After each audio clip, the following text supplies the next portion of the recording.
সেই সকালে বারবার হয়েছে, কারণ ওয়াকফ নিয়ে একটা বিশাল কালা কানুন বার হয়েছে, যেটা নিয়ে আমাদের ঈমানি দায়িত্ব ঝাঁপিয়ে পড়া। বুঝতে পারছেন তো?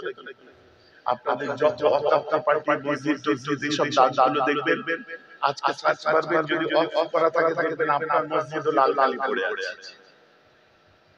যত ওয়াকফ পার্টি সব লাল কালি পড়ে আছে।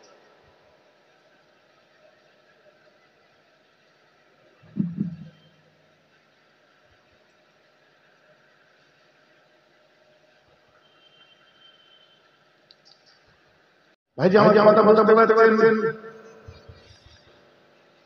আল্লাহ বড়দের একটা পাথর হয়ে গেছে, সব শহীদ হয়ে গেছে। আল্লাহ সহজে আমাদের চোখে পানি আসে না।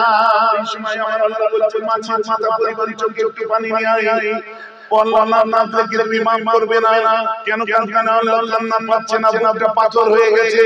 আমার আল্লাহ বলে, ওরে আমার নবীর উম্মতেরা, জানি আল্লাহ যখন করতে পারছে না, কাঁদতে তোদেরকে হবে না, কাঁদা একটু অভিনয় কর। আমি আল্লাহ তোর অভিনয় করা জান্নাতটাকে আসল জান্নাত বলে তোকে নাজাত দিয়ে দেব। যা বান্দা, তুই মুখটা দেখে না, তুই ছলনা কর, অভিনয় কর, কাঁদার দান কর, আমি আল্লাহ নাজাত দিয়ে দেব। সুবহানাল্লাহ। অনেক জায়গায় ওয়াজ হয়, আমি ভয় যাই, জানেন? এই ইদানিং আমি বেশি জলসা করি নিউ টাউনে, মিঠাপুর হাওড়া জেলা হুগলি বা এই দিকটাই করি। মন্ডলগাতি বলে একটা ওইখানকে জায়গা আছে, জানেন? মন্ডলগাতিতে আমি জলসা করছি, আমার আগে একজন হুজুর ওয়াজ করছে, সে ভয় পেয়ে গেছি তো আমি, বুঝলেন? সে এমন বম মারছে, বাবা বলছে, বাবা তোমার জিভ টেনে পায়ের উপরে বলে মেরে দেবে। আমি ভয় লেগে সেই বড় করে বাবা সেই করে বাবা ওই জিদে সেই বড় করে চোখে দিয়ে দেবে। মোটা 22 mm রড দিয়েছি, এর মোটা বলে, হ্যাঁ গরম করে পেটে দিয়ে দেবে।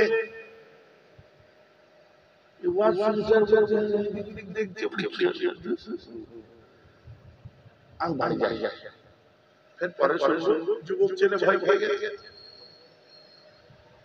এমন ভয় উঠে পালাতে যাচ্ছে, ওইখানে ধরেছে, দাঁড়া কি আর বলবেন যা বলা হয়ে গেছে, খানিক পরে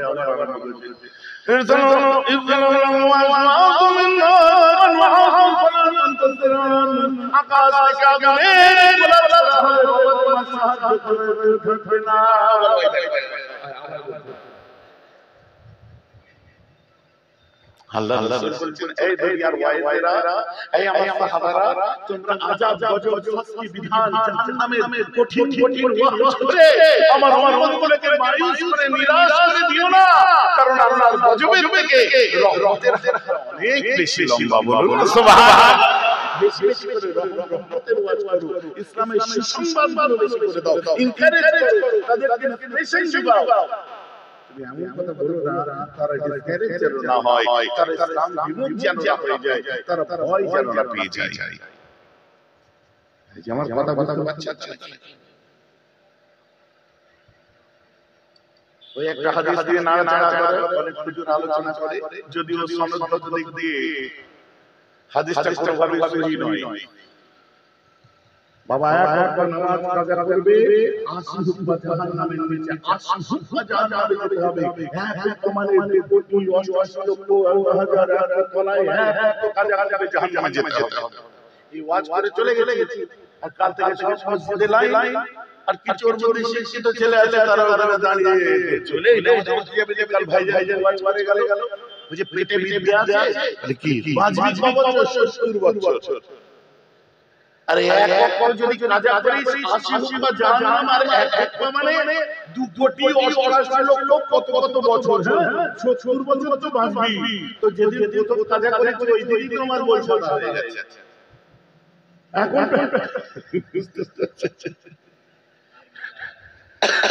যে লাভ কি? এবার ডেইলি কত করে হিসাব জোড়, কোটি কোটি হয়ে গেছে আজকে জাহান্নামের তলায়। তো আজ যে লাভ কি? জান আমার কথা বুঝতে পারছেন? হ্যাঁ, আমরা নামাজ পড়ি, অনেক যুবকরা আছি এর মধ্যে। নিয়ত করুন আজকে বসে আল্লাহ যেন কাল থেকে আমাকে প্রকৃত নামাজি বানিয়ে দেয়, বলুন আল্লাহুম্মা আমিন। বলেন ভাইজান আমি তো ছুরো জানি না, ছুরো ছুরো আলহামদুলিল্লাহ ছুরো ফুলের ছুরো জানেন? অনেকে বলে আমি ছুরো জানি না, তো ছুরো শিখতে হবে। যে মুসাল্লা পর্যন্ত আসা তোমার কাজ, বা কেউ ওখান থেকে টেনে নিয়ে যাও আমার আল্লাহর কাজ। বলুন সুবহানাল্লাহ। জানাতে নামাজে যে সোজা দাঁড়িয়ে যান, কনফিডেন্টলি দিয়ে যে ইমামের পেছনে দাঁড়ান, বুঝতে পেরেছেন? আল্লাহু আকবার, আপনি কনফিডেন্টলি ঠিকঠাক দাঁড়িয়ে ভাব নিতে কম করবেন না। হ্যাঁ ঠিক আছে, ইমাম জান যাবে আপনি তাই কথাটা বুঝতে পারছেন না? ভাইজান একা একা যদি হয় বাবুজি আয়াতে বসে কি পড়বো শুনেন। আল্লাহু আকবার, সুবহানাল্লাহ সুবহানাল্লাহ সুবহানাল্লাহ সুবহানাল্লাহ সুবহানাল্লাহ সুবহানাল্লাহ সুবহানাল্লাহ সুবহানাল্লাহ সুবহানাল্লাহ সুবহানাল্লাহ সুবহানাল্লাহ সুবহানাল্লাহ সুবহানাল্লাহ সুবহানাল্লাহ আল্লাহু আকবার সুবহানাল্লাহ। এখানে পরিবারে একটা পাড়ায় আছে বাস سبحان ربي العظيم سبحان ربي العظيم سبحان ربي العظيم سبحان ربي العظيم سبحان ربي العظيم سمع الله لمن حمده الله اكبر سبحان الله আলা আছে হ্যাঁ একটুখানি ওই আলাকে খেয়াল করে দিন। আলা সুবহান রাব্বিল আলা সুবহান রাব্বিল আলা সুবহান রাব্বিল আলা, বুঝতে পারছেন? তারপর আবার সুবহানাল্লাহ করে আরেকটা করুন, বসে কি করবেন? সকল দেশে জয় সেরা আমার জন্মভূমি। না কি বন্ধে কি বলবেন তো নাউজুবিল্লাহ বলা ওখানে যতদূর জানেন কিসে বসেছেন, কোথায় বসে ওটা আত্তাহিয়াত, তাই না? আত্তাহিয়াতু লিল্লাহি ওয়া সালামু টাওয়ার হয়ে গেছে, মানে ওই বলতে মুখস্থ বেশি ওই বলতে থাক যত টাওয়ার হচ্ছে দাও। আত্তাহিয়াতু লিল্লাহি ওয়া সালামু সুবহানাল্লাহ সুবহানাল্লাহ সুবহানাল্লাহ সুবহানাল্লাহ সুবহানাল্লাহ সুবহানাল্লাহ। আরে এটা টোটাল তো নামাজ আল্লাহর তারিফ, সানা আল্লাহর তারিফ, সূরা ফাতিহা আল্লাহর তারিফ, সুবহান রাব্বিল আযীম আল্লাহর তারিফ, আল্লাহর প্রশংসা, সুবহান রাব্বিল আযীম, টোটাল আল্লাহর প্রশংসা, সুবহানাল্লাহ আল্লাহর প্রশংসা। ভাইজান আমার কথা বুঝতে পারছেন কি পাচ্ছেন?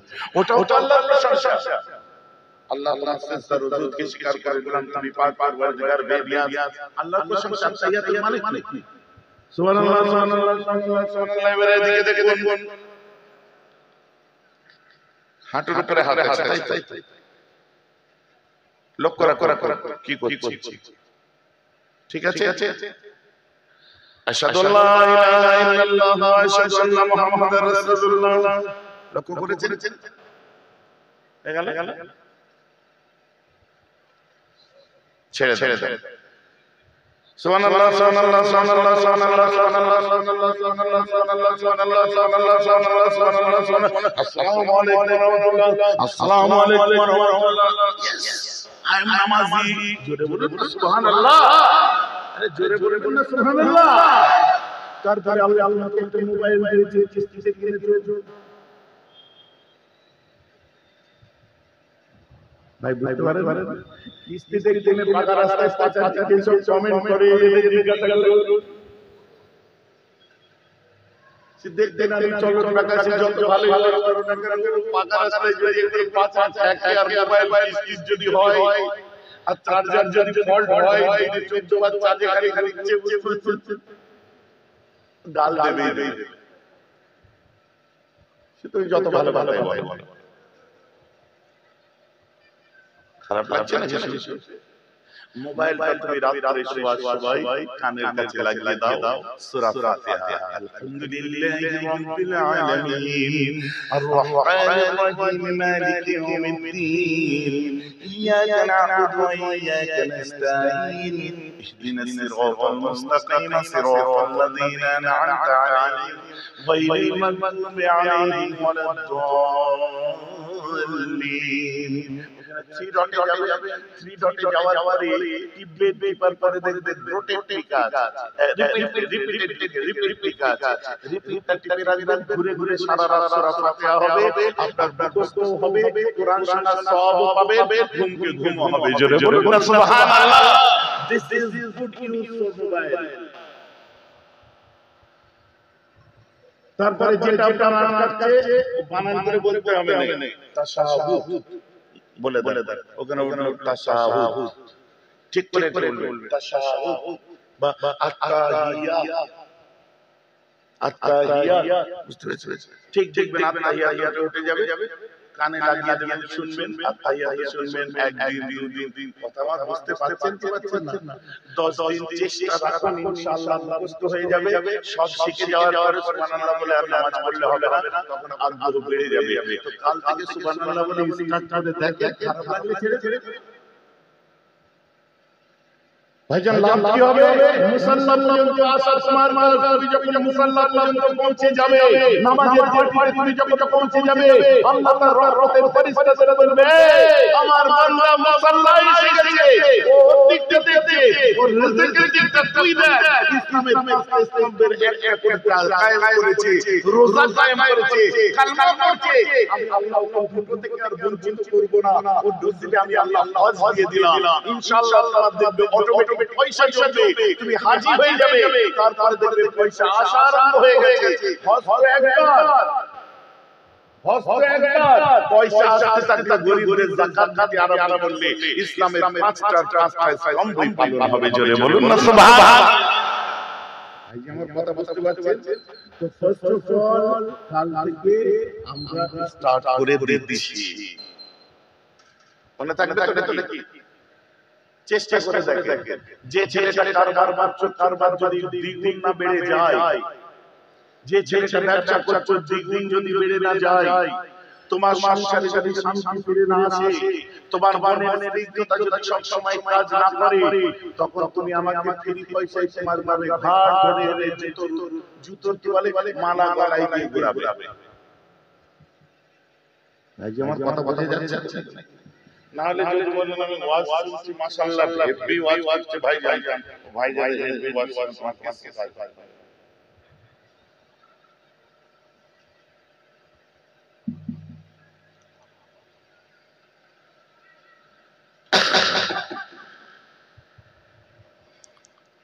আমার মুসলমান আমি যেটা বলতে চাইছিলাম,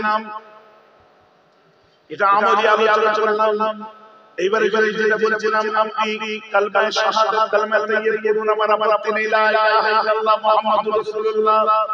There is no ilah except Allah, but also Prophet Muhammad sallallahu alaihi wasallam is messenger. That's enough. আপনি পড়ুন, everybody আপনারা রিসাইট করুন, আমার আপত্তি নেই। কিন্তু আপনি যখন বলছেন আশহাদু আল্লা ইলাহা ইল্লাল্লাহ ওয়া আশহাদু আন্না মুহাম্মাদার রাসূলুল্লাহ, আমি সাক্ষ্য দিচ্ছি আল্লাহ ছাড়া কোনো মাবুদ নেই, আমি আরো সাক্ষ্য দিচ্ছি মুহাম্মদ সাল্লাল্লাহু আলাইহি ওয়াসাল্লাম তার রাসূল। এখানে আমার আপত্তি আছে কেন?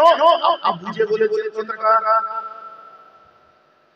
আপনি সাক্ষী আল্লাহ, আপনি সাক্ষী রাসূলুল্লাহ, আপনি বুঝেছেন? ব্যাপারটা তো বুঝতে পারিনি, এই বুঝার জায়গাটাই আমি আসছি।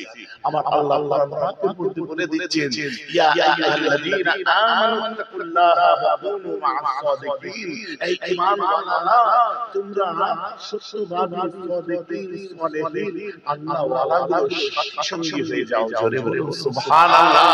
তোমরা যখন তাদের সঙ্গী হবে, এই বুঝার জন্য বলছি, আপনি একজন আল্লাহ ওয়ালার সঙ্গী হয়েছেন, তার কাছে আশহাদু আল্লা ইলাহা ইল্লাল্লাহ আপনি জিকির করছেন, শিখলেন, সে কোন সত্যবাদী সাদিকের সাথ করেছে, সে হয়েছে ধরে সাহেবের কথা বলি বা বড় চাচার কথা বলি, তার সঙ্গে সম্পর্ক ছিল হযরতে মুজাদ্দিদ জামান দাদা হুজুরের।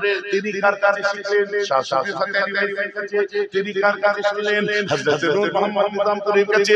তিনি কার কাছে শিখলেন? শহীদ মালাকুর সৈয়দ আহমদ বেললভীর কাছে।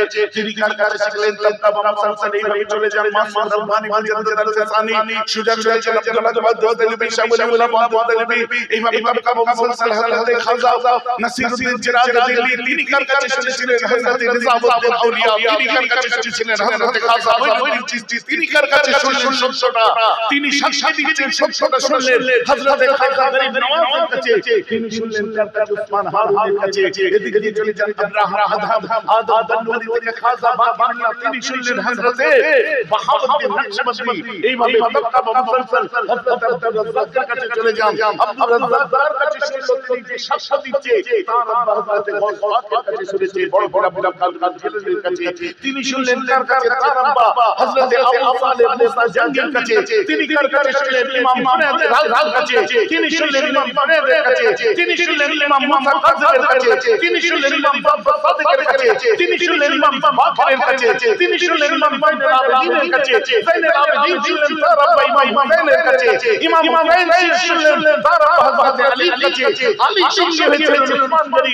উসমান গনি সঙ্গে হয়েছে ওমর ফারুকের। ওমর ফারুক সঙ্গে হয়েছে আবু বকর সিদ্দিকের। চারজনই সঙ্গে হয়েছে রাসূলের কাছে।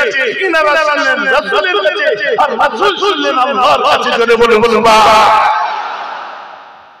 বুঝতে পারছেন না? এই দেখুন পরস্পর যে আমরা শুনে এসেছি, আমরা সাক্ষ্য দিচ্ছি। এখন যদি কেউ বলে যে আমরা পীর ওলি আউলিয়া শায়েখ মাশায়েখ মানি না, তাকে আমি জিজ্ঞাসা করব, বেটা তুই যে আশহাদু আল্লা ইলাহা ইল্লাল্লাহ বলে সাক্ষী দিচ্ছিস, কার কাছে শুনলি বল? ভাই যে আমার কথা বোঝা যাচ্ছে কি যাচ্ছে না? তাই জন্য